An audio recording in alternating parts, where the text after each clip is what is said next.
بسم اللہ الرحمن الرحیم۔ حضور اقدس صلی اللہ علیہ وسلم سے کسی نے دریافت کیا کہ میرے بہترین تعلقات کا سب سے زیادہ مستحق کون ہے؟ حضور اقدس صلی اللہ علیہ وسلم نے ارشاد فرمایا ماں، پھر دوبارہ سے 12 ماں کو ہی بتایا، پھر فرمایا کہ باپ، پھر دوسرے رشتہ دار الاقرب فالاقرب، جو جتنا قریب ہو اتنا ہی مقدم ہے۔ اس حدیث شریف سے بعض علماء نے استنباط کیا کہ حسن سلوک اور احسان میں ماں کا حق 3 حصے ہیں اور باپ کا 1 حصہ، اس لیے کہ حضور اقدس صلی اللہ علیہ وسلم نے 3 مرتبہ ماں کو بتا کر چوتھی مرتبہ باپ کو بتایا۔ اس کی وجہ سے علماء یہ بتاتے ہیں کہ اولاد کے لیے ماں 3 مشقتیں برداشت کرتی ہیں، حمل کی، جننے کی، دودھ پلانے کی۔ اس وجہ سے فقہا نے اس کی تصریح کی ہے کہ احسان اور سلوک میں ماں کا حق باپ پر مقدم ہے۔ اگر کوئی شخص ایسا ہو کہ وہ اپنی ناداری کی وجہ سے دونوں کے ساتھ سلوک نہیں کر سکتا تو ماں کے ساتھ سلوک کرنا مقدم ہے۔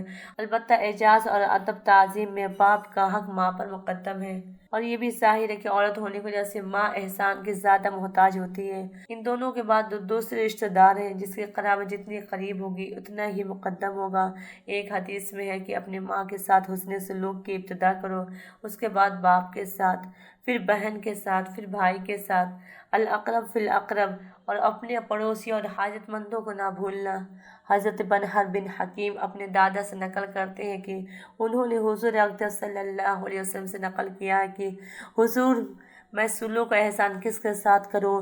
حضور صلی اللہ علیہ وسلم نے فرمایا اپنی ماں کے ساتھ۔ انہوں نے پھر یہی دریافت فرمایا، حضور اقدس صلی اللہ علیہ وسلم نے پھر یہی جواب دیا۔ اسی طرح تیسری مرتبہ بھی، چوتھی مرتبہ میں حضور اقدس صلی اللہ علیہ وسلم نے فرمایا باپ کے ساتھ، اس کے بعد پھر دوسرے رشتہ دار جو جتنا قریب ہو اتنا ہی مقدم ہے۔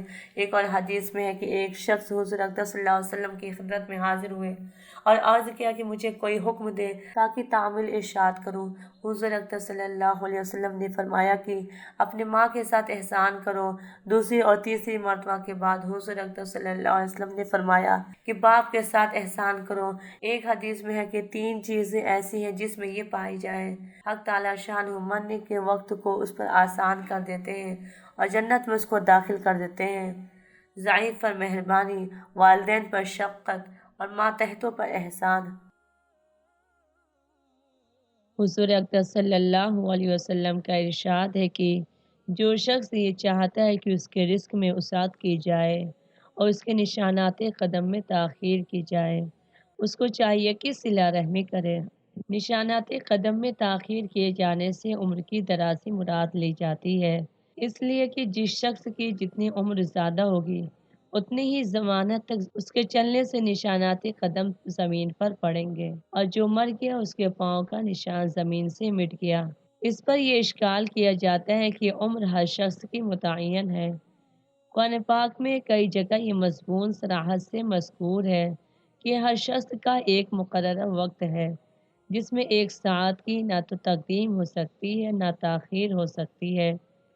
اسی وجہ سے دراز عمر کو بعض علماء نے وسعت رزق کی طرح سے برکت پر محمول فرمایا ہے کہ اس کے اوقات میں اس قدر برکت ہوتی ہے کہ جو کام دوسرے لوگ دنوں میں کرتے ہیں وہ گھنٹوں میں کر لیتا ہے، اور جس کام کو دوسرے لوگ مہینوں میں کرتے ہیں وہ دنوں میں کر گزرتا ہے۔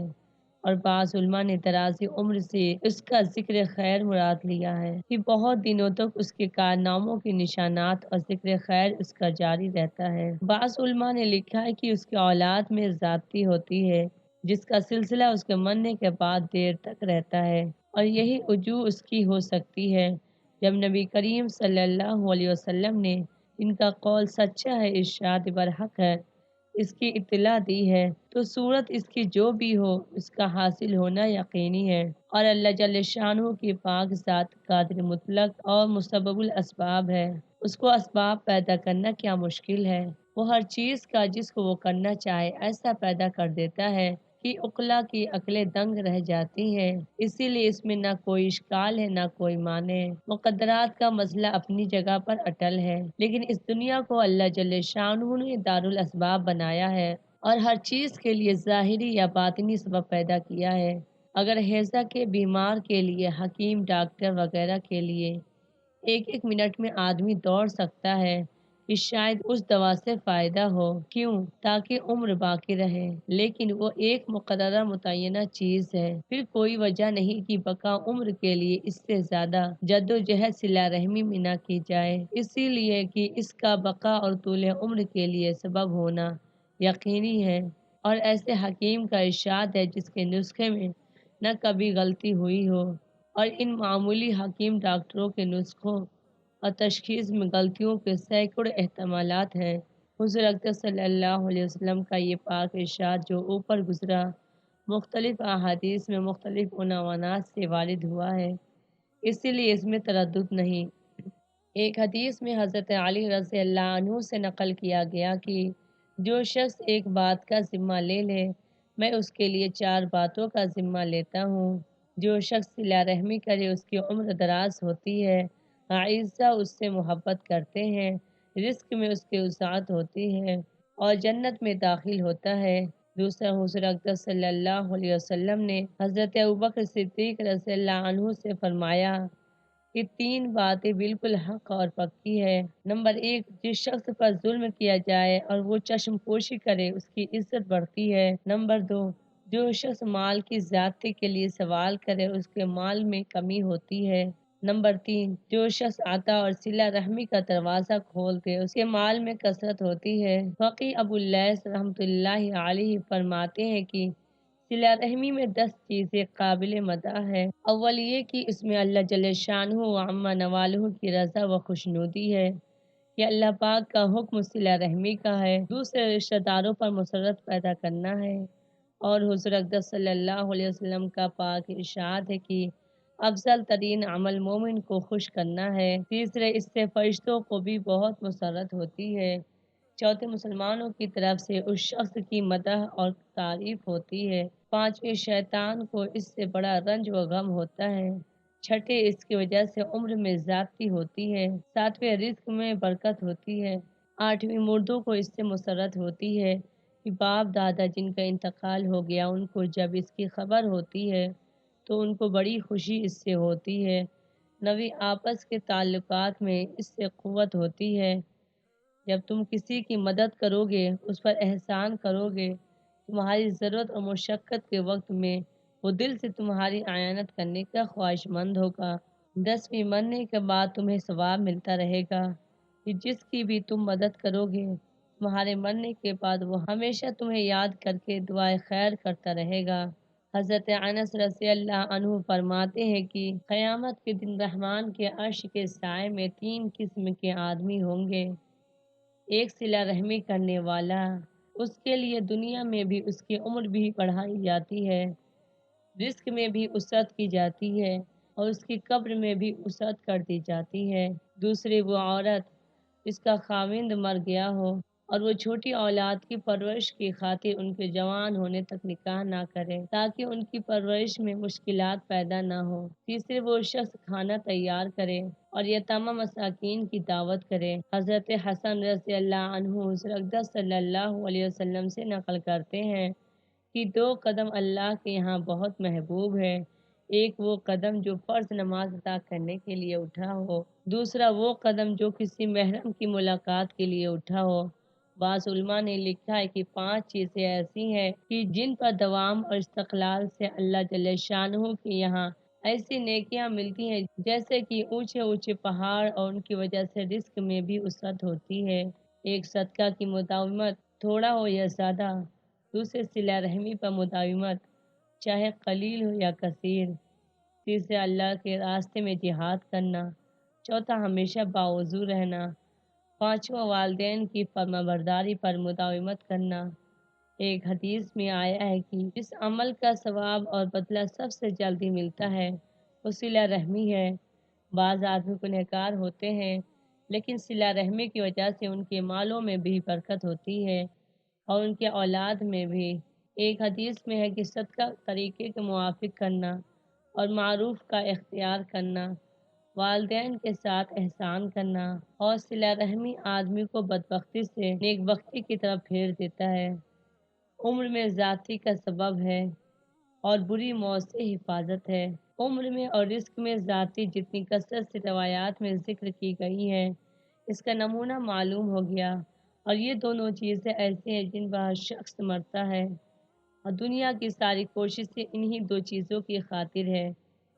حضور اکرم صلی اللہ علیہ وسلم نے ان دونوں کے لیے بہت سہل تدبیر بتا دی کہ صلہ رحمی کیا کریں، دونوں تمنائیں حاصل ہوں گی۔ اگر حضور اکرم صلی اللہ علیہ وسلم کے ارشاد کے حق ہونے پر یقین ہے تو پھر عمر اور رزق کی ذاتی کے خواہش مندوں کو اس نسخہ پر زیادہ سے زیادہ عمل کرنا چاہیے، اور جو میسر ہو اقربا پر خرچ کرنا چاہیے کہ رزق میں ذاتی کے وعدے سے اس کا بدل بھی ملے گا اور عمر میں اضافہ مفت میں ہے۔ حضور اکرم صلی اللہ علیہ وسلم کا ارشاد ہے کہ باپ کے ساتھ حسن سلوک کا اعلیٰ درجہ یہ ہے کہ اس کے چلے جانے کے بعد اس کے ساتھ تعلقات رکھنے والوں کے ساتھ حسن سلوک کرے۔ چلے جانے سے مراد عارضی چلا جانا بھی ہو سکتا ہے اور مستقل چلا جانا یعنی مر جانا بھی ہو سکتا ہے، اور یہ درجہ بڑھا ہوا اس لیے ہے کہ زندگی میں تو اس کے دوستوں کے ساتھ حسن سلوک میں اپنے ذاتی اغراض کا شائبہ بھی ہو سکتا ہے کہ ان کے ساتھ تعلق کی قوت اور اچھا سلوک ان اغراض کے پورا ہونے میں معین ہوگا جو والد سے وابستہ ہے، لیکن باپ کے مرنے کے بعد ان کے ساتھ سلوک اور احسان کرنا اپنے ذاتی اغراض سے بالاتر ہوتا ہے، اس میں باپ ہی کا احترام خالص رہ جاتا ہے۔ ایک حدیث میں ہے، ابن دینار رحمۃ اللہ علیہ کہتے ہیں کہ حضرت ابن عمر رضی اللہ عنہ مکہ کے راستے میں تشریف لے جا رہے تھے۔ راستے میں ایک بدو جاتا ہوا نظر پڑ گیا۔ حضرت ابن عمر رضی اللہ عنہ نے اس کو اپنی سواری دے دی اور اپنے سر مبارک سے عمامہ اتار کر اس کی نظر کر دیا۔ ابن دینار رحمۃ اللہ علیہ نے عرض کیا کہ حضرت یہ شخص تو اس سے کم درجہ احسان پر بھی بہت خوش ہو جاتا، آپ نے عمامہ بھی دے دیا، سواری بھی۔ حضرت ابن عمر رضی اللہ عنہ نے فرمایا کہ اس کا باپ میرے باپ کے دوستوں میں تھا، اور میں نے حضور اکرم صلی اللہ علیہ وسلم سے یہ سنا کہ بہترین صلہ آدمی کا اپنے باپ کے دوستوں پر احسان کرنا ہے۔ حضرت ابو ہریرہ رضی اللہ عنہ فرماتے ہیں کہ میں مدینہ طیبہ حاضر ہوا تو حضرت ابن عمر رضی اللہ عنہ مجھ سے ملنے تشریف لائے اور یہ فرمایا کہ تمہیں معلوم ہے میں کیوں آیا ہوں؟ میں نے حضور اکرم صلی اللہ علیہ وسلم سے سنا ہے کہ جو شخص یہ چاہے کہ اپنے باپ کے ساتھ اس کی قبر میں صلہ رحمی کرے، اس کو چاہیے کہ اپنے باپ کے دوستوں کے ساتھ اچھا سلوک کرے، اور میرے باپ عمر رضی اللہ عنہ میں اور تمہارے والد میں دوستی تھی، اسی لیے آیا ہوں کہ دوست کی اولاد بھی دوست ہی ہوتی ہے۔ ایک اور حدیث میں ہے، حضرت ابو اسید مالک بن ربیعہ رضی اللہ عنہ فرماتے ہیں کہ ہم حضور اکرم صلی اللہ علیہ وسلم کی خدمت میں حاضر تھے۔ قبیلہ بنو سلمہ کے ایک صاحب حضور اکرم صلی اللہ علیہ وسلم کی خدمت میں حاضر ہوئے اور عرض کیا، یا رسول اللہ صلی اللہ علیہ وسلم، میرے والدین کے انتقال کے بعد ان کے ساتھ حسن سلوک کا کوئی درجہ باقی ہے؟ حضور اکرم صلی اللہ علیہ وسلم نے فرمایا، ہاں ہاں، ان کے لیے دعائیں کرنا، ان کی مغفرت کی دعا مانگنا، ان کے عہد کو جو کسی سے کر رکھا ہو پورا کرنا، اور ان کے رشتہ داروں کے ساتھ حسن سلوک کرنا، ان کے دوستوں کا احترام کرنا۔ ایک اور حدیث میں ہے، اس قصہ کے بعد اس شخص نے عرض کیا، یا رسول اللہ صلی اللہ علیہ وسلم، یہ کیسی بہترین اور بڑھیا بات ہے؟ حضور اکرم صلی اللہ علیہ وسلم نے فرمایا، تو پھر اس پر عمل کرو۔ حضور اکرم صلی اللہ علیہ وسلم کا ارشاد ہے کہ جس شخص کے ماں باپ دونوں یا ان میں سے کوئی ایک مر جائے اور وہ شخص ان کی نافرمانی کرنے والا ہو تو اگر وہ ان کے لیے ہمیشہ دعائیں مغفرت کرتا رہے، اس کے علاوہ ان کے لیے اور دعائیں کرتا رہے، تو وہ شخص فرمانبرداروں میں شمار ہو جائے گا۔ یہ اللہ تعالیٰ کا کس قدر انعام و احسان اور لطف و کرم ہے کہ والدین کی زندگی میں بسا اوقات ناگوار امور پیش آ جانے سے دلوں میں میل آ جاتا ہے، لیکن جتنا بھی رنج ہو جائے، والدین ایسی چیز نہیں جن کے مرنے کے بعد بھی دلوں میں رنج رہے، ان کے احسانات یاد کر آدمی بے تاب نہ ہو جائے۔ لیکن اب وہ مر گئے، اب کیا تلافی ہو سکتی ہے؟ اللہ جل شانہ نے اپنے فضل سے اس کا دروازہ بھی کھول دیا کہ ان کے مرنے کے بعد ان کے لیے دعائیں کرے، ان کی مغفرت کو اللہ سے مانگتا رہے، ان کے لیے احصال ثواب جانی اور مالی کرتا رہے۔ یہ ان کی زندگی کے زمانے میں جو ان کے حقوق ضائع ہوئے ہیں اس کی تلافی کر دے گا، اور بجائے نافرمانوں میں شمار ہونے کے فرمانبرداروں میں شمار ہو جائے گا۔ یہ اللہ تعالیٰ کا کس قدر احسان ہے کہ ہاتھ سے وقت نکل جانے کے بعد بھی اس کا راستہ کھول دیا۔ کس قدر بے غیرتی اور دلی قساوت ہوگی اگر اس موقع کو بھی ہاتھ سے کھو دیا جائے۔ ایسا کون ہوگا جس سے ہمیشہ والدین کی رضا ہی کے کام ہوتے رہے ہوں، اور ادائے حقوق میں کوتاہی تو کچھ نہ کچھ ہوتی ہی ہے۔ اگر اپنا معمول اور کوئی ضابطہ ایسا مقرر کر لیا جائے جس سے ان کو ثواب پہنچتا رہے تو کس قدر اعلیٰ چیز حاصل ہو سکتی ہے۔ ایک حدیث میں ہے کہ جو شخص اپنے والدین کی طرف سے حج کرے تو یہ ان کے لیے حج بدل ہو سکتا ہے۔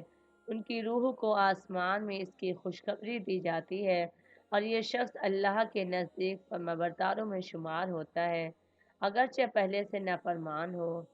ایک اور روایت میں ہے کہ جو شخص اپنے والدین میں سے کسی کی طرف سے حج کرے تو ان کے لیے ایک حج کا ثواب ہوتا ہے اور حج کرنے والے کے لیے 9 حجوں کا ثواب ہوتا ہے۔ علامہ عینی رحمۃ اللہ علیہ نے شرح بخاری میں ایک حدیث نقل کی ہے کہ جو شخص ایک مرتبہ یہ دعا پڑھے، الحمد للہ رب العالمین رب السماوات و رب الارض رب العالمین وَلَهُ الْكِبْرِيَاءُ فِي السَّمَاوَاتِ وَالْأَرْضِ وَهُوَ الْعَزِيزُ الْحَكِيمُ لِلَّهِ الْحَمْدُ رَبِّ السَّمَاوَاتِ وَرَبِّ الْأَرْضِ رَبِّ الْعَالَمِينَ وَلَهُ الْعَظْمَةُ فِي السَّمَاوَاتِ وَالْأَرْضِ وَهُوَ الْعَزِيزُ الْحَكِيمُ هُوَ الْمَلِكُ رَبِّ السَّمَاوَاتِ وَرَبِّ الْأَرْضِ رَبِّ الْعَالَمِينَ وَلَهُ النُّورُ فِي السَّمَاوَاتِ وَالْأَرْضِ وَهُوَ الْعَزِيزُ الْحَكِيمُ۔ اور اس کے بعد یہ دعا کرے کہ یا اللہ اس کا ثواب میرے والدین کو پہنچا دے، اس نے والدین کا حق ادا کر دیا۔ ایک اور حدیث میں ہے کہ آدمی اگر کوئی نفلی صدقہ کرے تو اس میں کیا حرج ہے کہ اس کا ثواب اپنے والدین کو بخش دیا کرے، بشرط یہ کہ وہ مسلمان ہو، کہ اس صورت میں ان کو ثواب پہنچ جائے گا اور صدقہ کرنے والے کے ثواب میں کوئی کمی نہ ہوگی۔ اس حدیث شریف کے موافق کچھ کرنا بھی نہیں پڑتا، جو کچھ بھی کسی موقع پر خرچ کیا جائے اس کا ثواب اپنے والدین کو پہنچا دیا کریں۔ حضرت عبداللہ بن سلام رضی اللہ عنہ فرماتے ہیں، اس پاک ذات کی قسم جس نے حضور اقدس صلی اللہ علیہ وسلم کو حق بات کے ساتھ بھیجا ہے، یہ اللہ کے پاک کلام میں ہے کہ جو شخص تیرے باپ کے ساتھ صلہ رحمی کرتا ہو تو اس کے ساتھ قطع رحمی نہ کر، اس سے تیرا نور جاتا رہے گا۔ ایک حدیث میں ہے کہ جو اپنے والدین کی یا ان میں سے ایک کی قبر کی ہر جمعہ کو زیارت کرے اس کی مغفرت کی جائے گی اور وہ فرمانبرداروں میں شمار ہوگا۔ اوزاعی رحمۃ اللہ علیہ کہتے ہیں کہ مجھے یہ بات پہنچی ہے کہ جو شخص اپنے والدین کی زندگی میں نافرمان ہو پھر ان کے انتقال کے بعد ان کے لیے استغفار کرے، اگر ان کے ذمہ قرض ہو تو اس کو ادا کرے اور ان کو برا نہ کہے تو وہ فرمانبرداروں میں شمار ہو جاتا ہے۔ اور جو شخص والدین کی زندگی میں فرمانبردار تھا لیکن ان کے مرنے کے بعد ان کو برا بھلا کہتا ہے، ان کا قرض بھی ادا نہیں کرتا، ان کے لیے استغفار بھی نہیں کرتا، وہ نافرمان شمار ہو جاتا ہے۔ حضور اقدس صلی اللہ علیہ وسلم نے ایک مرتبہ ارشاد فرمایا کہ میں تمہیں بہترین صدقہ بتاتا ہوں، تیری وہ لڑکی ہے جو لوٹ کر تیرے ہی پاس آ گئی ہو اور اس کے لیے تیرے سوا کوئی کمانے والا نہ ہو۔ کہ ایسی لڑکی پر جو بھی خرچ کیا جائے گا وہ بہترین صدقہ ہوگا۔ لوٹ کر آ جانے سے مراد یہ ہے کہ لڑکی کا نکاح کر دیا تھا، اس کے خاوند کا انتقال ہو گیا یا خاوند نے طلاق دے دی یا کوئی اور عارضہ ایسا پیش آ گیا جس کی وجہ سے وہ لڑکی پھر باپ کے ذمے ہو گئی، تو اس کی خبرگیری اس پر خرچ کرنا افضل ترین صدقہ ہے۔ اور اس کا افضل ہونا صاف ظاہر ہے کہ اس میں ایک صدقہ ہے، دوسرے مصیبت زدہ کی امداد ہے، تیسرے صلہ رحمی ہے، چوتھے اولاد کی خبرگیری ہے، پانچویں غمزدہ کی دلداری ہے۔ کہ اولاد کا ابتدا میں والدین کے ذمہ ہونا رنج کے بجائے خوشی کا سبب ہوتا ہے، لیکن اس کا اپنا گھر ہو جانے کے بعد، اپنا ٹھکانہ بن جانے کے بعد پھر والدین کے ذمہ ہونا زیادہ رنج کا سبب ہوا کرتا ہے۔ نبی کریم صلی اللہ علیہ وسلم کا ارشاد ہے کہ جو شخص کسی مصیبت زدہ کی فریاد رسی کرے اس کے لیے 73 درجے مغفرت کے لکھے جاتے ہیں، جن میں سے ایک میں اس کے تمام امور کی اصلاح اور درستی ہے اور 72 درجے اس کے لیے قیامت میں ترقیات کا سبب ہے۔ اس مضمون کی بہت سی روایات پہلی فصل کی احادیث میں نمبر 26 کے ذیل میں گزر چکی۔ ام المومنین حضرت ام سلمہ رضی اللہ عنہا نے حضور اقدس صلی اللہ علیہ وسلم سے دریافت کیا کہ میرے پہلے خاوند ابو سلمہ کی جو اولاد میرے پاس ہے ان پر خرچ کرنے کا بھی مجھے ثواب ملے گا؟ وہ تو میری ہی اولاد ہے۔ حضور اقدس صلی اللہ علیہ وسلم نے فرمایا ان پر خرچ کیا کر، اس کا ثواب تجھے ملے گا، اور اولاد پر رحمت اور شفقت تو بغیر اس کی احتیاج اور ضرورت کے بھی مستقل مندوب اور مطلوب ہے۔ ایک مرتبہ حضور اقدس صلی اللہ علیہ وسلم کے پاس دونوں نواسے حضرت حسن رضی اللہ عنہ حضرت حسین رضی اللہ عنہما میں سے ایک موجود تھے۔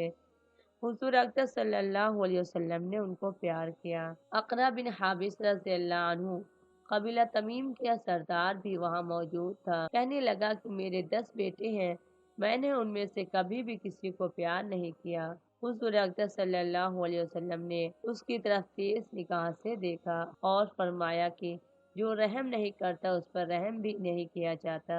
ایک اور حدیث میں ہے ایک بدو نے عرض کیا کہ تم بچوں کو پیار کرتے ہو، ہم تو نہیں کرتے۔ حضور اقدس صلی اللہ علیہ وسلم نے فرمایا میں اس کا کیا علاج کروں کہ اللہ نے تیرے دل سے رحمت کا مادہ نکال دیا۔ اولاد ہونے کے علاوہ اس کا مصیبت زدہ ہونا مستقل اجر کا سبب ہے۔ حضور اقدس صلی اللہ علیہ وسلم کا ارشاد ہے کہ غریب پر صدقہ کرنا صرف صدقہ ہے اور رشتہ دار پر صدقہ کرنا صدقہ بھی ہے اور صلہ رحمی بھی۔ دو چیزیں ہو گئیں۔ جہاں تک اہل قرابت اور رشتہ داروں کا تعلق ہے ان پر صدقہ عام غربا سے صدقہ پر مقدم ہے اور افضل ہے۔ نبی کریم صلی اللہ علیہ وسلم سے بہت مختلف عنوانات سے یہ مضمون بھی بہت کثرت سے نقل کیا گیا۔ حضور اقدس صلی اللہ علیہ وسلم کا ارشاد ہے کہ ایک اشرفی تو اللہ کے راستے میں خرچ کرے، ایک اشرفی تو غلام کے آزاد کرنے میں خرچ کرے، ایک اشرفی تو کسی فقیر کو دے، ایک اشرفی تو اپنے اہل و عیال پر خرچ کرے۔ ان میں سب سے افضل یہی ہے جو تو اپنے اہل و عیال پر خرچ کرے، بشرط یہ کہ محض اللہ کے واسطے خرچ کیا جائے اور وہ ضرورت مند بھی ہو، جیسا کہ آگے آ رہا ہے۔ ایک اور حدیث میں ہے کہ حضرت میمونہ رضی اللہ عنہا نے ایک وادی آزاد کی۔ حضور اقدس صلی اللہ علیہ وسلم نے فرمایا کہ اگر اس کو اپنے ماموؤں کو دے دیتی تو زیادہ ثواب ہوتا۔ ایک مرتبہ حضور اقدس صلی اللہ علیہ وسلم نے عورتوں کو خاص طور پر صدقہ کرنے کی ترغیب دی ہے۔ حضرت عبداللہ بن مسعود رضی اللہ عنہ مشہور صحابی رضی اللہ عنہ اور فقہا صحابہ میں ہے۔ ان کی اہلیہ حضرت زینب رضی اللہ عنہا نے ان سے کہا کہ آج حضور اقدس صلی اللہ علیہ وسلم نے ہمیں صدقہ کرنے کا حکم دیا ہے، تمہاری مالی حالت کمزور ہے، اگر تم حضور اقدس صلی اللہ علیہ وسلم سے جا کر یہ دریافت کر لو کہ میں صدقہ کا مال تمہیں دے دوں تو یہ کافی ہے یا نہیں۔ انہوں نے فرمایا کہ تم خود ہی جا کر دریافت کر لو، کہ ان کو اپنی ذات کے لیے دریافت کرنے میں غالباً حجاب اور خود غرضی کا خیال ہوا ہوگا۔ حضرت زینب رضی اللہ عنہا حضور اقدس صلی اللہ علیہ وسلم کی خدمت میں حاضر ہوئی۔ وہاں دروازے پر دیکھا کہ ایک اور عورت بھی کھڑی ہے اور وہ بھی یہی مسئلہ دریافت کر چاہتی ہے، لیکن حضور اقدس صلی اللہ علیہ وسلم کے رعب کی وجہ سے دریافت کرنے کی ہمت نہ ہوئی۔ اتنے میں حضرت بلال رضی اللہ عنہ آ گئے۔ ان دونوں نے ان سے درخواست کی کہ حضور اقدس صلی اللہ علیہ وسلم سے عرض کر دیں کہ دو عورتیں کھڑی ہیں اور یہ دریافت کرتی ہیں کہ اگر وہ اپنے خاوندوں پر اور جو یتیم بچے پہلے خاوندوں سے ان کے پاس ہیں ان پر صدقہ کر دے تو یہ کافی ہے۔ حضرت بلال رضی اللہ عنہ نے حضور اقدس صلی اللہ علیہ وسلم کو پیغام پہنچایا۔ حضور اقدس صلی اللہ علیہ وسلم نے دریافت فرمایا کون عورتیں ہیں؟ حضرت بلال رضی اللہ عنہ نے عرض کیا کہ ایک فلاں عورت انصاریہ ہے اور ایک عبداللہ بن مسعود رضی اللہ عنہ کی بیوی زینب رضی اللہ عنہا ہے۔ حضور اقدس صلی اللہ علیہ وسلم نے فرمایا کہ ہاں ان کے لیے دگنا ثواب ہے، صدقہ کا بھی اور قرابت کا بھی۔ حضرت علی کرم اللہ وجہہ کا ارشاد ہے کہ اپنے کسی بھائی کی 1 درہم سے مدد کروں، یہ مجھے زیادہ پسند ہے دوسرے پر 20 درہم خرچ کرنے سے، اور میں اس پر 100 درہم خرچ کروں، یہ زیادہ محبوب ہے ایک غلام آزاد کرنے سے۔ ایک حدیث میں ہے کہ جب آدمی خود ضرورت مند ہو تو وہ مقدم ہے، جو اپنے سے زائد ہو تو عیال مقدم ہے، اس سے زائد ہو تو دوسرے رشتہ دار مقدم ہے، ان سے زائد ہو تو پھر ادھر ادھر خرچ کرے۔ یہ مضمون کنز الاعمال وغیرہ میں کئی روایات میں ذکر کیا گیا۔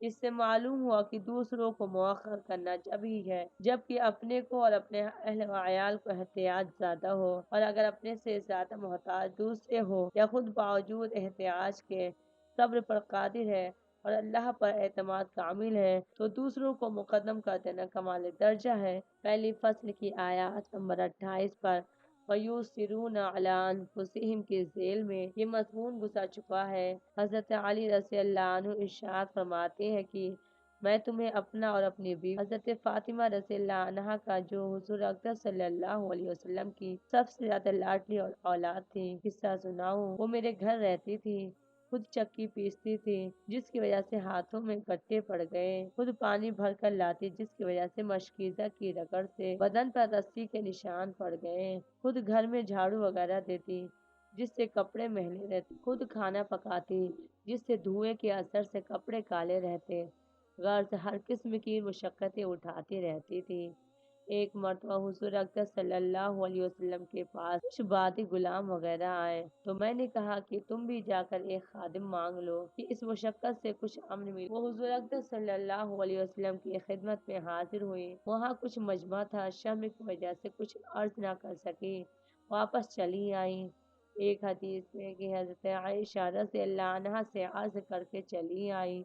دوسرے دن حضور اکرم صلی اللہ علیہ وسلم تشریف لائے اور ارشاد فرمایا کہ فاطمہ تم کل کیا کہنے گئی تھی؟ وہ تو شرم کی وجہ سے چپکی سی ہو گئی۔ حضرت علی رضی اللہ عنہ فرماتے ہیں کہ میں نے ان کی ساری حالت ثانی وغیرہ بھرنے کی بیان کر کے عرض کیا کہ میں نے ان کو بھیجا تھا کہ ایک خادم آپ سے مانگ لے۔ حضور اکرم صلی اللہ علیہ وسلم نے فرمایا کہ میں تمہیں خادم سے بہتر چیز بتاؤں؟ جب سونے لیٹا کرو تو سبحان اللہ 33 مرتبہ، الحمدللہ 33 مرتبہ، اللہ اکبر 34 مرتبہ پڑھا کرو، یہ خادم سے بڑھ کر ہے۔ ایک اور حدیث میں اس قصہ میں حضور اکرم صلی اللہ علیہ وسلم کا یہ ارشاد نقل کیا گیا کہ میں تمہیں ایسی حالت میں ہرگز نہیں دے سکتا کہ اہل صفہ کے پیٹ بھوک کی وجہ سے لپٹ رہے ہیں، میں ان غلاموں کو بیچ کر ان کی قیمت اہل صفہ پر خرچ کروں گا۔ حضرت اسماء رضی اللہ عنہ فرماتی ہیں کہ جس زمانے میں حضور اکرم صلی اللہ علیہ وسلم کا قریش سے معاہدہ ہو رہا تھا، اس وقت میری کافر والدہ مکہ مکرمہ سے مدینہ طیبہ آئی۔ میں نے حضور اکرم صلی اللہ علیہ وسلم سے دریافت کیا کہ میری والدہ میری اعانت کی طالب بن کر آئی ہیں، ان کی اعانت کر دوں۔ حضور اکرم صلی اللہ علیہ وسلم نے فرمایا ہاں ان کی اعانت کرو۔ ابتدا زمانہ میں کفار کی طرف سے مسلمانوں پر جس قدر مظالم ہوئے وہ بیان سے باہر ہے، تواریخ کی کتب ان سے پر ہے، حتیٰ کہ مسلمانوں کو مجبور ہو کر مکہ مکرمہ سے ہجرت کرنی پڑی۔ مدینہ منورہ پہنچنے کے بعد بھی مشرکین کی طرف سے ہر طریقے سے لڑائی اور ایذا رسانی کا سلسلہ رہا۔ حضور اکرم صلی اللہ علیہ وسلم صحابہ کرام رضوان اللہ علیہم اجمعین کی ایک جماعت کے ساتھ محض عمرہ کرنے کی نیت سے مکہ مکرمہ تشریف لائے تو کافروں نے مکہ میں داخل بھی نہ ہونے دیا، باہر ہی سے واپس ہونا پڑا۔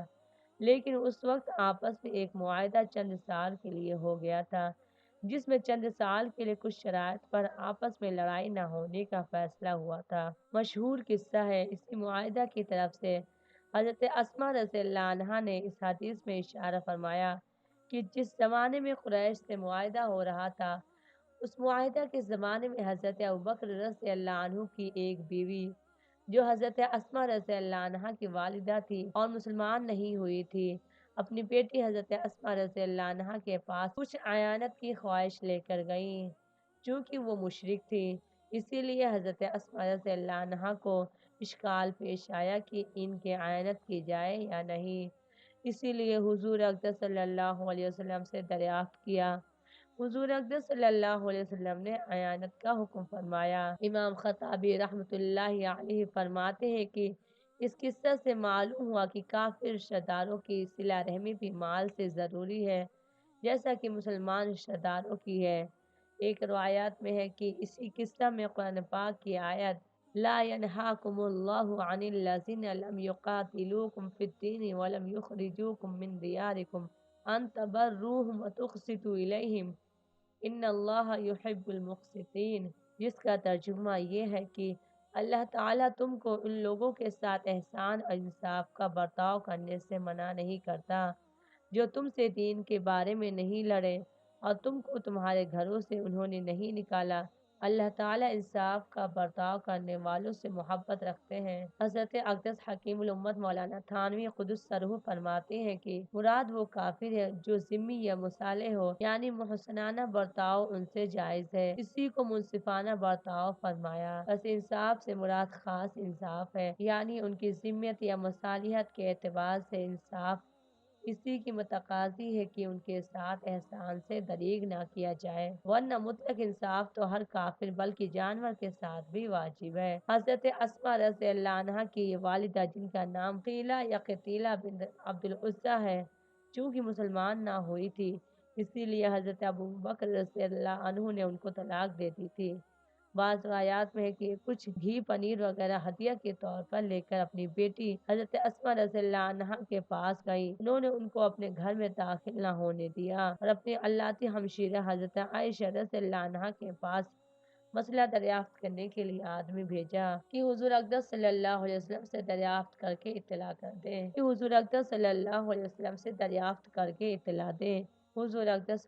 علیہ وسلم نے اجازت دے دی، حضور اقدس صلی اللہ علیہ وسلم نے اجازت فرما دی، اور یہ آیت شریفہ اسی قصہ میں نازل ہوئی کہ ان حضرات کے دین کی پختگی اور قابل رشک جذبہ تھا کہ ماں گھر پر آئی ہے محض بیٹی سے ملنے کے واسطے، کہ اس وقت تک اعانت کی طلب کا تو وقت ہی نہ آیا تھا، لیکن حضرت اسماء رضی اللہ عنہا نے مسئلہ تحقیق کرنے کے لیے آدمی دوڑا دیا کہ میں اپنی ماں کو گھر میں داخل ہونے کی اجازت دے سکتی ہوں یا نہیں۔ متعدد روایات میں یہ مضمون وارد ہوا ہے کہ صحابہ کرام رضوان اللہ علیہم اجمعین غیر مسلموں پر صدقہ کرنا ابتداء میں پسند نہیں کرتے تھے، جس پر حق تعالی شانہ نے آیت شریفہ لیس علیک ھداھم ولکن اللہ یہدی من یشاء وما تنفقوا من خیر فلانفسکم نازل فرمائی کہ آپ کے ذمہ ان کی ہدایت نہیں ہے، یہ تو خدا تعالی کا کام ہے جس کو چاہے ہدایت پر لائے۔ جو کچھ تم خیرات وغیرہ خرچ کرتے ہو اپنے نفع کے واسطے کرتے ہو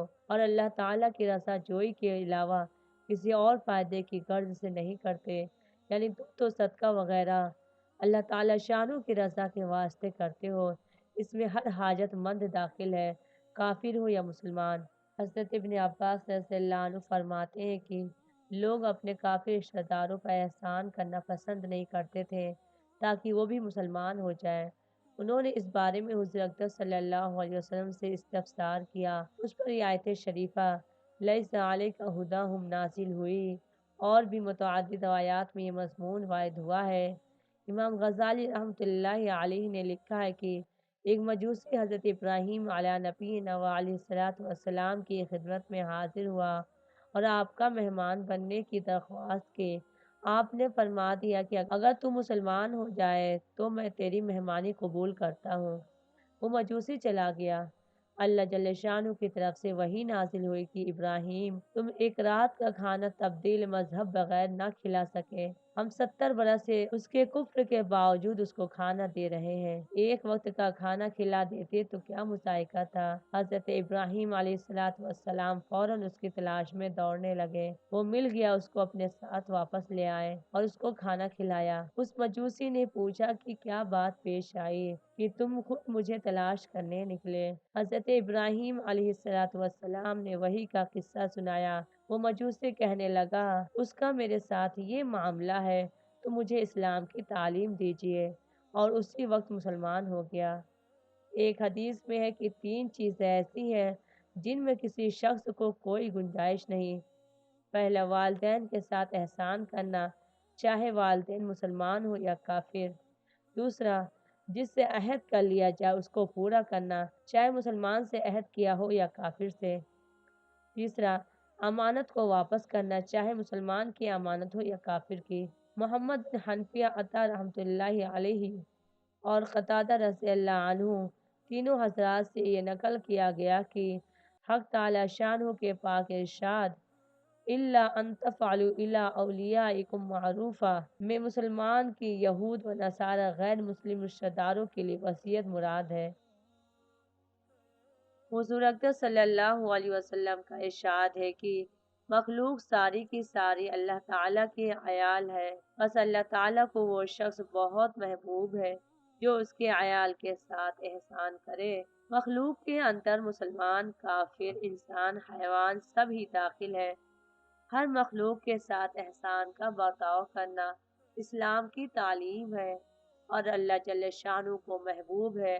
پہلی فصل کے نمبر 10 پر یہ حدیث گزر چکی ہے کہ ایک فاحشہ عورت کی اس پر بخشش ہو گئی کہ اس نے پیاسے کتے کو پانی پلایا۔ دوسری فصل کی نمبر 8 پر یہ حدیث گزری ہے کہ ایک عورت کو اس بنا پر عذاب ہوا کہ اس نے ایک بلی پال رکھی تھی اور اس کو کھانے کو نہ دیا۔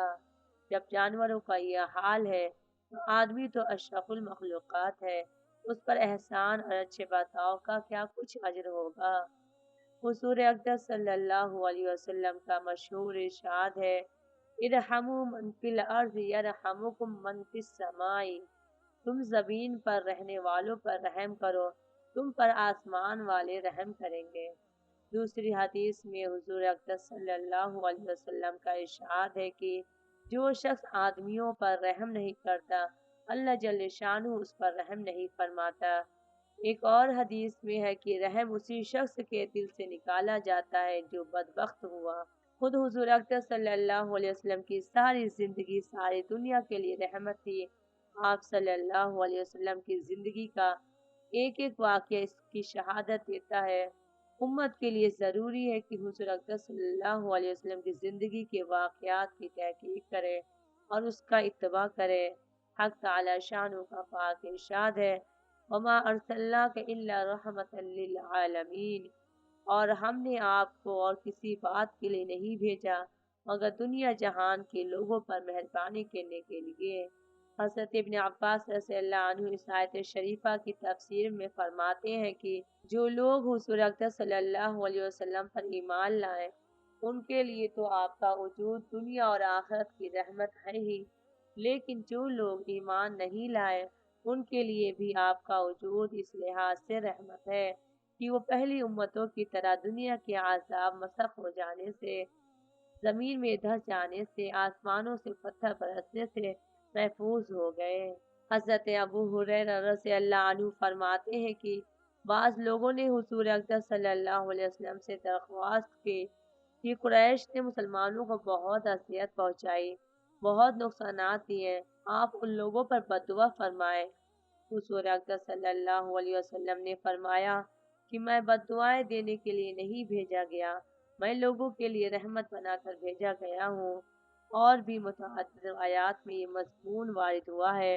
حضور اکرم صلی اللہ علیہ وسلم کے طائف کے سفر کا جانگداز واقعہ حکایت صحابہ کے شروع میں لکھ چکا ہوں کہ ان بد نصیبوں نے کتنی سخت تکلیفیں پہنچائی کہ حضور اکرم صلی اللہ علیہ وسلم کے بدن مبارک سے خون جاری ہو گیا، اور اس پر جب اس فرشتہ نے جو پہاڑوں پر متعین تھا آ کر درخواست کی کہ اگر آپ فرمائے تو دونوں جانب کے پہاڑوں کو ملا دوں جس سے یہ سب بیچ میں کچل جائیں، تو حضور اکرم صلی اللہ علیہ وسلم نے فرمایا کہ مجھے اللہ کی ذات سے یہ امید ہے کہ اگر یہ لوگ مسلمان نہ بھی ہوں تو ان کے اولاد میں سے کچھ لوگ اللہ کا نام لینے والے پیدا ہو جائیں گے۔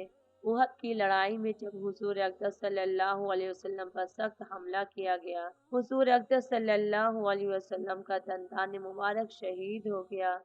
لوگوں نے کفار پر بددعا کی درخواست کی۔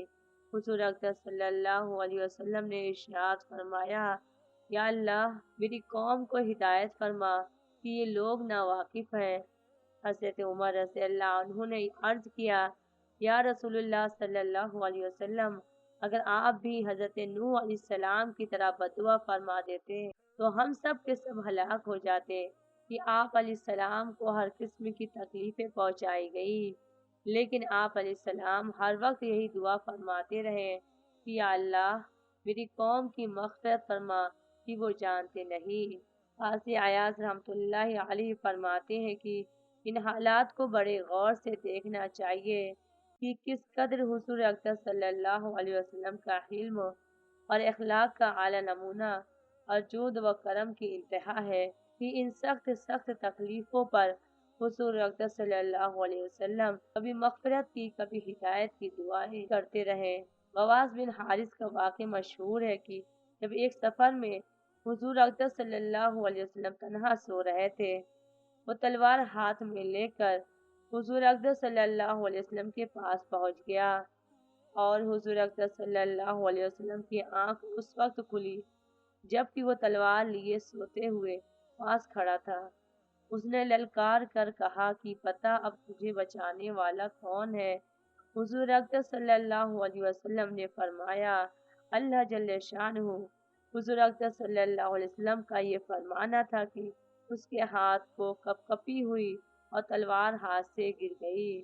حضور اکرم صلی اللہ علیہ وسلم نے وہ تلوار اپنے دست مبارک لے کر فرمایا کہ اب تو بتا کہ تجھے بچانے والا کون ہے؟ وہ کہنے لگا کہ آپ بہترین تلوار لینے والے ہیں، یعنی معاف فرمائیں۔ حضور اکرم صلی اللہ علیہ وسلم نے معاف فرما دیا۔ یہودی عورت کا حضور اکرم صلی اللہ علیہ وسلم کو زہر دینے کا واقعہ بھی مشہور ہے اور اس عورت نے اس کا اقرار بھی کر لیا کہ میں نے حضور اکرم صلی اللہ علیہ وسلم کو زہر دیا، لیکن حضور اکرم صلی اللہ علیہ وسلم نے اپنا انتقام نہیں لیا۔ لبید بن عاصم نے حضور اکرم صلی اللہ علیہ وسلم پر جادو کیا۔ حضور اکرم صلی اللہ علیہ وسلم کو اس کا علم بھی ہو گیا، مگر حضور اکرم صلی اللہ علیہ وسلم نے اس واقعہ کا چرچا بھی گوارا نہیں کیا۔ غز دو چار واقعات نہیں، ہزاروں واقعات حضور اکرم صلی اللہ علیہ وسلم کے دشمنوں پر رحم و کرم کی ہیں۔ حضور اکرم صلی اللہ علیہ وسلم کا پاک ارشاد ہے کہ تم اس وقت تک مومن نہیں ہو سکتے جب تک کہ ایک دوسرے کے ساتھ رحم کا برتاؤ نہ کرو۔ صحابہ رضوان اللہ علیہم اجمعین نے عرض کیا، یا رسول اللہ صلی اللہ علیہ وسلم، ہم میں سے ہر شخص رحم تو کرتا ہی ہے۔ حضور اکرم صلی اللہ علیہ وسلم نے فرمایا، یہ رحم نہیں جو اپنے ہی کے ساتھ ہو، بلکہ رحم وہ ہے جو عام ہو۔ حضور اکرم صلی اللہ علیہ وسلم ایک مکان میں تشریف لے گئے، وہاں چند قریش کے حضرات بیٹھے ہوئے تھے۔ حضور اکرم صلی اللہ علیہ وسلم نے فرمایا کہ سلطنت اور حکومت کا سلسلہ قریش میں رہے گا جب تک کہ وہ یہ معمول رکھے کہ جو ان سے رحم کی درخواست کرے اس پر رحم کرے، جب کوئی حکم لگائے تو عدل کا لحاظ رکھے، جب کوئی چیز تقسیم کرے تو انصاف کو اختیار کرے، اور جو شخص ان امور کا خیال نہ کرے اس پر اللہ کی لعنت، فرشتوں کی لعنت، سارے آدمیوں کی لعنت۔ ایک مرتبہ حضور اکرم صلی اللہ علیہ وسلم ایک مکان میں تشریف لے گئے جہاں مہاجرین اور انصار کی ایک جماعت تشریف رکھتی تھی۔ حضور اکرم صلی اللہ علیہ وسلم کو تشریف لاتا دیکھ کر ہر شخص اپنی جگہ سے ہٹ گیا، اس امید پر کہ حضور اکرم صلی اللہ علیہ وسلم وہاں تشریف رکھے۔ حضور اکرم صلی اللہ علیہ وسلم دروازہ پر تشریف فرما رہے اور دروازہ کی دونوں جانبوں پر ہاتھ رکھ کر ارشاد فرمایا کہ میرا تم پر حق ہے۔ یہ امر سلطنت کا قریش میں رہے گا جب تک وہ تین باتوں کا اہتمام رکھے۔ پہلا، جو شخص ان سے رحم کی درخواست کرے اس پر رحم کرے۔ دوسرا، جو فیصلہ کرے انصاف سے کرے۔ تیسرا، جو معاہدہ کسی سے کر لے اس کو پورا کرے، اور جو شخص ایسا نہ کرے اس پر اللہ کی لعنت ہے، فرشتوں کی لعنت ہے، تمام آدمیوں کی لعنت ہے۔ حضور اکرم صلی اللہ علیہ وسلم کا پاک ارشاد ہے کہ جو شخص ایک چڑیا کو بھی بغیر حق کے ذبح کرے گا قیامت کے دن اس سے مطالبہ ہوگا۔ صحابہ رضوان اللہ علیہم اجمعین نے عرض کیا کہ اس کا حق کیا ہے؟ حضور اکرم صلی اللہ علیہ وسلم نے فرمایا ذبح کر کے اس کو کھایا جائے، یہ نہیں کہ ویسے ہی ذبح کر کے پھینک دی جائے۔ بہت سی احادیث میں یہ مضمون وارد ہوا ہے کہ غلام جو تمہارے ماتحت ہے ان کو اس چیز سے کھلاؤ جس سے خود کھاتے ہو، اس چیز سے پہناؤ جس سے خود پہنتے ہو، اور جس سے موافقت نہ آئے اس کو فروخت کر دو، اس کو عذاب میں مبتلا کرنے کا کوئی حق نہیں۔ حضور اکرم صلی اللہ علیہ وسلم کا ارشاد ہے کہ جب تمہارا کوئی خادم تمہارے لیے کوئی چیز پکا کر لائے کہ اس کی گرمی اور دھوئیں کی مشقت اس نے اٹھائی ہے، تو تمہیں چاہیے کہ اس کو کھانے میں اپنے ساتھ شریک کرو۔ اگر اتنی مقدار نہ ہو کہ اس کو شریک کر سکو تو اس میں سے تھوڑا سا اسے بھی دے دو۔ حضور اکرم صلی اللہ علیہ وسلم کا ارشاد ہے کہ ماتحتوں کے ساتھ اچھا برتاؤ کرنا مبارک ہے اور ان کے ساتھ بدخلقی برتنا بدبختی ہے۔ غرض ہر نوع سے حضور اکرم صلی اللہ علیہ وسلم نے مخلوق پر رحم کی تاکید فرمائی، مختلف نوع سے ان پر اکرام کی ترغیب دی ہے۔ حضور صلی اللہ علیہ وسلم کا پاک ارشاد ہے کہ وہ شخص صلہ رحمی کرنے والا نہیں جو برابر سرابر کا معاملہ کرنے والا ہو۔ صلہ رحمی کرنے والا تو وہ ہے جو دوسروں کے توڑنے پر صلہ رحمی کرے۔ بالکل صحیح اور بد یہی بات ہے۔ جب آپ ہر بات میں یہ دیکھ رہے ہوں کہ جیسا برتاؤ دوسرا کرے گا ویسا ہی میں بھی کروں گا، تو آپ نے کیا صلہ رحمی کی؟ یہ بات تو ہر اجنبی کے ساتھ بھی ہوتی ہے کہ جب دوسرا شخص آپ پر احسان کرے گا تو آپ خود اس پر احسان کرنے پر مجبور ہیں۔ صلہ رحمی تو در حقیقت یہی ہے کہ اگر دوسرے کی طرف سے بے التفاتی، بے نیازی، قطع تعلق ہو تو تم اس کے جوڑنے کی فکر میں رہو۔ اس کو مت دیکھو کہ وہ کیا برتاؤ کرتا ہے، اس کو ہر وقت سوچو کہ میرے ذمہ کیا حق ہے، مجھے کیا کرنا چاہیے۔ دوسرے کے حقوق ادا کرتے رہو، ایسا نہ ہو کہ اس کا کوئی حق اپنے ذمہ رہ جائے جس کا قیامت میں اپنے سے مطالبہ ہو جائے، اور اپنے حقوق کے پورا ہونے کا واہمہ بھی دل میں نہ لو، بلکہ اگر پورے نہیں ہوتے اور بھی زیادہ مسرور ہو کہ دوسرے عالم میں جو اجر و ثواب اس کا ملے گا وہ اس سے بہت زیادہ ہوگا جو یہاں دوسرے کے ادا کرنے سے حصول ہوتا ہے۔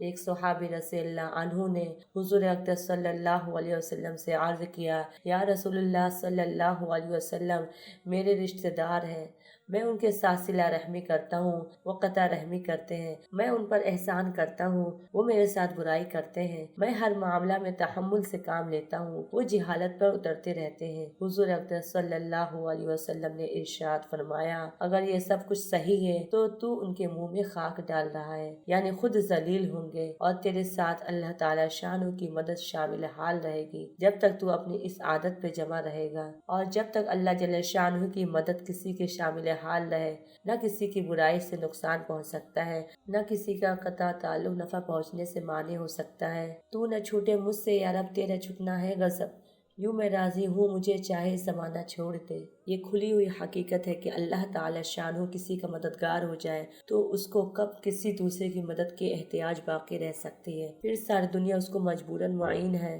اور ساری دنیا مل کر اس کو کوئی نقصان پہنچانا چاہے تو نقصان نہیں پہنچا سکتی۔ ایک حدیث میں حضور اکرم صلی اللہ علیہ وسلم کا ارشاد ہے کہ مجھے میرے رب نے 9 باتوں کا حکم فرمایا۔ پہلا، حق تعالی شانہ کا خوف ظاہر میں بھی اور باطن میں بھی، یعنی دل سے اور ظاہر سے، یا خلوت میں یا جلوت میں۔ دوسرا، انصاف کی بات، خوشی میں بھی غصے میں بھی۔ آدمی جب کسی سے خوش ہوا کرتا ہے تو عیوب چھپا کر تعریفوں کے پل باندھا کرتا ہے، جب خفا ہوتا ہے تو جھوٹے الزام تراشا کرتا ہے۔ مجھے حکم ہے کہ ہر حالت میں انصاف کی بات کہوں۔ تیسرا، میں نہ روی فقر کی حالت میں بھی اور وسعت کی حالت میں بھی، نہ تنگی میں کنجوسی کروں نہ وسعت میں اسراف کروں، یا نہ فقر میں جزع فضع کروں نہ غنا میں عجب و فخر کروں۔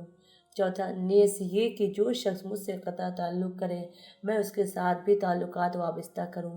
پانچواں، اور جو شخص مجھے اپنی عطا سے محروم کرے میں اس کے ساتھ حسن سلوک کروں۔ چھٹا، جو شخص مجھ پر ظلم کرے اس کو معاف کر دوں، انتقام لینے کی فکر میں نہ پڑوں۔ ساتواں، یہ کہ میرا سکوت آخرت کا یا اللہ تعالیٰ کی آیت فکر کا ہو۔ آٹھواں، میری گویائی اللہ تعالیٰ کا ذکر ہو، تسبیح وغیرہ یا اللہ کے احکام کا بیان ہو۔ نواں، میری نظر عبرت ہو، یعنی جس چیز کو دیکھوں عبرت کی نگاہ سے دیکھوں۔ 10واں، اور میں نیک کام کا حکم کرتا رہوں۔ شروع میں 9 چیزیں فرمائی تھی، تفصیل میں 10 ہو گئی۔ مگر یہ 10ویں چیز سابقہ نو کی چیزوں کا اجمال بھی ہو سکتا ہے، اور نمبر 7 اور نمبر 8 دو مقابل ہونے کی وجہ سے ایک بھی شمار ہو سکتے ہیں، جیسا کہ شروع میں ظاہر باطن ایک شمار ہوئے، خوشی اور غصہ ایک شمار ہوئے۔ حضرت حکیم بن حزام رضی اللہ عنہ فرماتے ہیں کہ ایک شخص نے حضور اقدس صلی اللہ علیہ وسلم سے دریافت کیا کہ افضل ترین صدقہ کیا ہے؟ حضور اقدس صلی اللہ علیہ وسلم نے فرمایا، کاش رشتہ دار کے ساتھ حسن سلوک کرنا۔ کاش اس شخص کو کہتے ہیں جو دل میں کسی سے بغض و کینہ رکھے۔ ایک حدیث میں حضور اقدس صلی اللہ علیہ وسلم کا ارشاد وارد ہوا ہے کہ جو شخص یہ پسند کرے کہ قیامت میں اس کو بلند مکانات ملے، اس کو اونچے طبقے ملے، اس کو چاہیے کہ جو شخص اس پر ظلم کرے اس سے درگزر کرے، جو اس کی اپنے عطا سے محروم رکھے اس پر احسان کرے، اور جو اس سے تعلقات توڑے اس سے تعلقات جوڑے۔ ایک حدیث میں ہے کہ جب آیت شریفہ خذ العفو وامر بالعرف واعرض عن الجاہلین، معافی کو اختیار کرو، نیکی کا حکم کرو اور جاہلوں سے اعراض کرو، نازل ہوئی تو حضور اقدس صلی اللہ علیہ وسلم نے حضرت جبرائیل علیہ السلام سے اس کی تفسیر دریافت فرمائی تو انہوں نے عرض کیا کہ جاننے والے یعنی اللہ تعالیٰ سے دریافت کر کے عرض کروں گا۔ وہ واپس تشریف لے گئے اور پھر آ کر عرض کیا، اللہ تعالیٰ کا ارشاد ہے کہ جو آپ پر ظلم کرے اس کو معاف کرے، اور جو آپ کو اپنی عطا سے محروم رکھے اس کو عطا فرمائے، اور جو آپ سے تعلقات توڑے اس سے تعلقات جوڑے۔ ایک اور حدیث میں اس واقعہ کے بعد یہ بھی ہے کہ اس کے بعد حضور اقدس صلی اللہ علیہ وسلم نے لوگوں سے خطاب کر کے فرمایا کہ میں تم کو دنیا اور آخرت کے بہترین اخلاق بتاؤں؟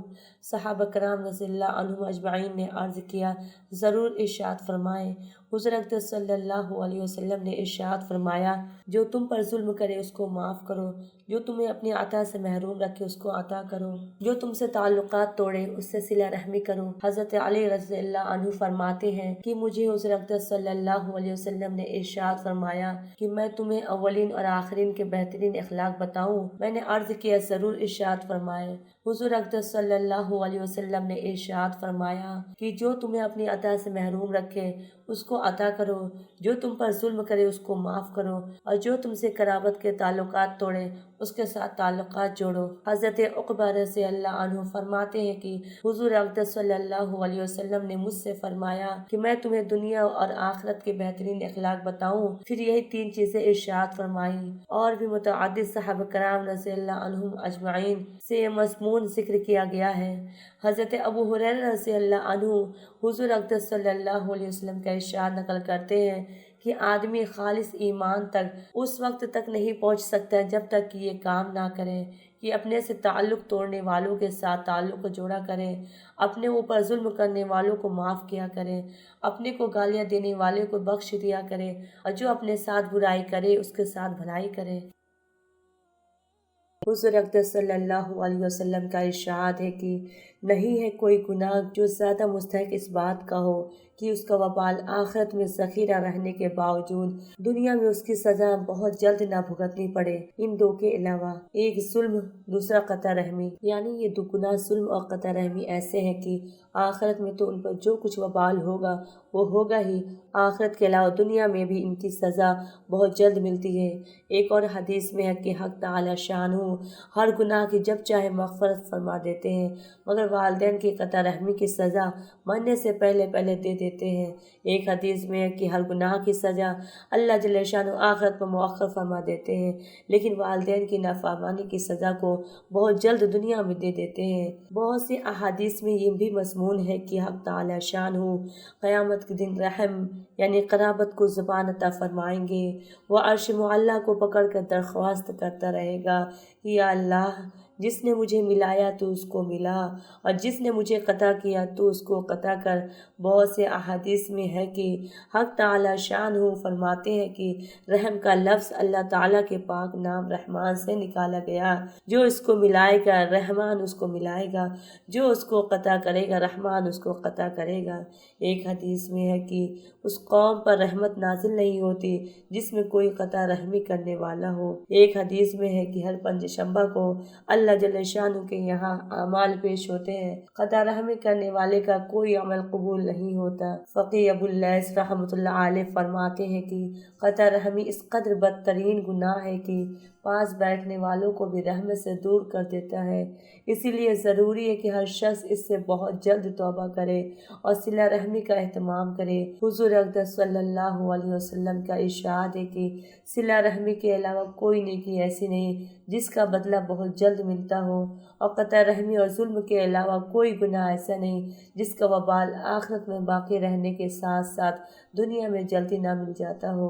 حضرت عبداللہ بن مسعود رضی اللہ عنہ ایک مرتبہ صبح کی نماز کے بعد ایک مجمع میں تشریف فرمانے لگے، میں تم لوگوں کو قسم دیتا ہوں کہ اگر اس مجمع میں کوئی شخص قطع رحمی کرنے والا ہو تو وہ چلا جائے۔ ہم لوگ اللہ تعالی شانہ سے ایک دعا کرنا چاہتے ہیں اور آسمان کے دروازے قطع رحمی کرنے والے کے لیے بند ہو جاتے ہیں، یعنی اس کی دعا آسمان پر نہیں جاتی، اس سے پہلے ہی دروازہ بند کر دیا جاتا ہے، اور جب اس کے ساتھ ہماری دعا ہوگی تو وہ دروازہ بند ہو جانے کی وجہ سے رہ جائے گی۔ ان کے علاوہ بہت سی روایات سے یہ مضمون معلوم ہوتا ہے اور دنیا کے واقعات بہت کثرت سے اس کی شہادت دیتے ہیں کہ قطع رحمی کرنے والا دنیا میں بھی ایسے مسائل میں پھنستا ہے کہ پھر روتا ہی پھرتا ہے، اور اپنی حماقت اور جہالت سے اس کی یہ خبر بھی نہیں ہوتی کہ اتنے اس گناہ سے توبہ نہ کرے، کہ اس کی تلافی نہ کرے، اس کا بدل نہ کرے، اتنے اس آفت سے اور اس عذاب سے جس میں مبتلا خلاصی نہ ہوگی، چاہے لاکھ تدبیریں کر لے۔ اگر کسی دنیاوی آفت میں مبتلا ہو جائے تو وہ اس سے بہت ہلکی ہے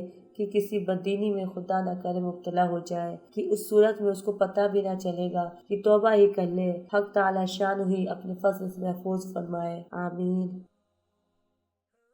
حضور اقدس صلی اللہ علیہ وسلم کا پاک ارشاد ہے کہ جو قوم بھی زکوٰۃ کو روک لیتی ہے، حق تعالی شان اس کو قحط میں مبتلا فرماتے ہیں۔ قحط کی وبا ہم لوگوں پر ایسی مسلط ہو رہی ہے کہ اس کی حد نہیں، ہزاروں تدبیریں اس کے زائل کرنے کے واسطے کی جاتی ہیں، لیکن کوئی بھی کارگر نہیں ہو رہی۔ اور جب حق تعالی شان کوئی وبال کسی گناہ پر اتار دیں، دنیا میں کسی کی طاقت ہے کہ اس کو ہٹا سکے، لاکھ تدبیریں کیجیے، ہزاروں طرح کے قانون بنائیے، جو چیز مالک الملک کی طرف سے مسلط ہے وہ تو اسی کے ہٹانے سے ہٹ سکتی ہے۔ اس نے مرض بتا دیا، اس کا صحیح علاج بتا دیا۔ اگر مرض کو زائل کرنا مقصود ہے تو صحیح علاج اختیار کیجیے۔ ہم لوگ امراض کے اسباب خود پیدا کرتے ہیں اور اس پر روتے رہیں کہ امراض بڑھ رہی ہے، یہ کہاں کی عقل مندی ہے۔ حضور اقدس صلی اللہ علیہ وسلم نے اس عالم میں جو حوادث اور مصائب آتے ہیں ان پر اور ان کے اسباب پر خاص طور پر متنبہ فرما دیا، جن کو بندہ مختصر طور پر اپنے رسالہ اعتدال میں لکھ چکا ہے۔ یہاں ان کا اعادہ تطویل کا سبب ہے۔ کسی کا دل چاہے تو اس میں دیکھ لے کہ اس میں حضور اقدس صلی اللہ علیہ وسلم نے کیسے اہتمام سے اس پر متنبہ فرمایا۔ جب میری امت یہ حرکتیں کرنے لگے گی تو آفات اور بلاؤں میں پھنس جائے گی۔ اس وقت سرخ آندیاں زمینوں میں دھس جانا، صورتوں کو مسخ ہو جانا اور زلزلوں کا آنا، آسمان سے پتھر برسنا، دشمنوں کا غلبہ اور مسلمانوں پر ان کا مسلط ہو جانا، طاعون اور قتل و غارت کا مسلط ہونا، بارش کا رک جانا، طوفان کا آ جانا، دلوں کا مرعوب ہونا، یہ سب آفات حضور اقدس صلی اللہ علیہ وسلم نے بتائے، اور جس حرکت پر جو آفت مسلط ہوتی ہے اس کو حضور اقدس صلی اللہ علیہ وسلم نے تقریباً 1400 برس پہلے سے بتا دیا، متنبہ کر دیا، اور ہم لوگ اب ان کے تجربے بھی کر رہے ہیں، اور ایسے حرف بحرف ارشادات سامنے آ رہے ہیں کہ ذرا بھی فرق نہیں ہو رہا ہے۔ کاش ہم لوگ حضور اقدس صلی اللہ علیہ وسلم جیسے شفیق کے ارشادات کی قدر کرتے، جو صرف مسلمانوں ہی کے لیے نہیں بلکہ ساری مخلوق کے لیے رحمت بنا کر بھیجے گئے، اور ان اصولوں پر عمل کرنا ساری ہی مخلوق کے لیے انتہائی فائدہ کی چیز ہے۔ مگر جب خود مسلمان اپنی اسلامی دعاؤں کے باوجود ان کی قدر نہ کرے تو دوسروں پر کیا الزام ہے، اور دوسروں کو کیا خبر ہے کہ اللہ کے مجسم رحمت نے دنیاوی آفات سے بچنے کے بھی کیسے ذرعی اصول پر متنبہ فرمایا ہے۔ اب بھی اگر ان اصولوں کو اہتمام سے پکڑ لیا جائے تو دنیا کو مصائب سے نجات مل جائے۔ مسلم حکیم ڈاکٹروں کا علاج غیر مسلم بھی کرتے ہیں اور غیر مسلموں کا علاج مسلم بھی کرتے ہیں۔ اگر اس حاذق حکیم کے نسخہ پر لوگ عمل کریں تو کیسی راحت آرام سب کو مل جائے۔ اس جگہ مجھے زکوٰۃ کے متعلق 2 احادیث میں متنبہ کرنا ہے کہ وہی اس جگہ مقصود ہے۔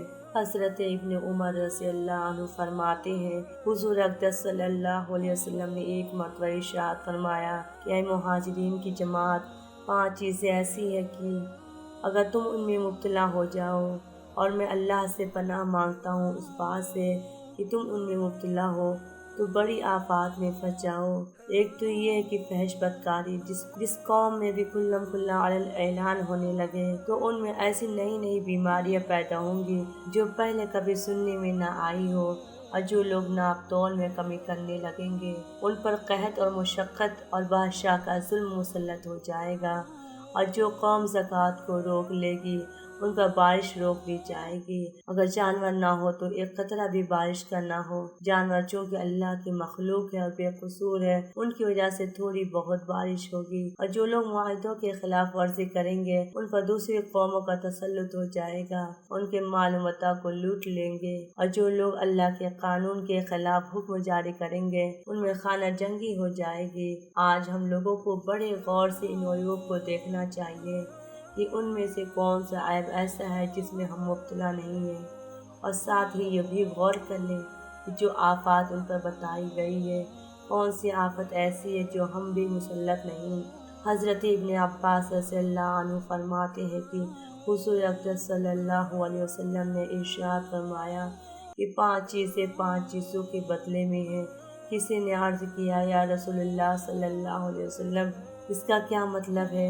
حضور اقدس صلی اللہ علیہ وسلم نے فرمایا کہ جو قوم معاہدہ کے خلاف ورزی کرتی ہے اس پر دشمن غالب آ جاتا ہے، اور جو لوگ اللہ کے قانون کے خلاف حکم کریں گے ان میں اموات کی کثرت ہوگی، اور جو لوگ زکوٰۃ کو روک لیں گے ان پر بارش بند کر دی جائے گی، اور جو لوگ ناپ تول میں کمی کریں گے ان کی پیداوار کم ہو جائے گی اور قحط مسلط ہو جائے گی۔ اس حدیث شریف میں غالباً اختصار ہوا کہ تفصیل میں 4 ہی چیزیں ذکر کی گئی۔ اس حدیث پاک میں اللہ کے حکم کے خلاف ورزی پر اموات کی کثرت اور پہلی میں خانہ جنگ کی دونوں چیزیں علیحدہ بھی ہو سکتی ہے، اور خانہ جنگی سے اموات کی کثرت کا نمونہ آج کل تو آنکھوں کے سامنے ہے۔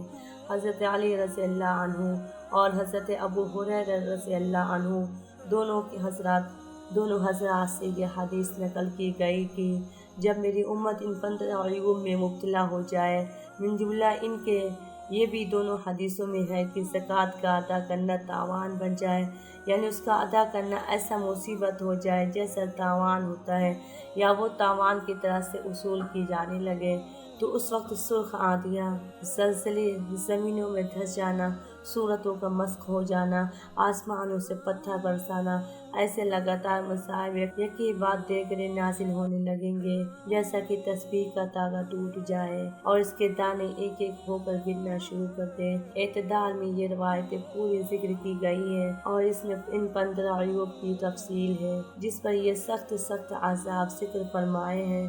ان کے علاوہ اور بھی روایات اس قسم کے مضامین کی ذکر کی گئی، یہاں صرف زکوٰۃ کی وجہ سے ان روایات کی طرف اشارہ کر دیا گیا۔ اگر آپ کو میری ویڈیو پسند آئے تو چینل کو سبسکرائب اور ویڈیو کو لائک ضرور کریں۔ اللہ حافظ۔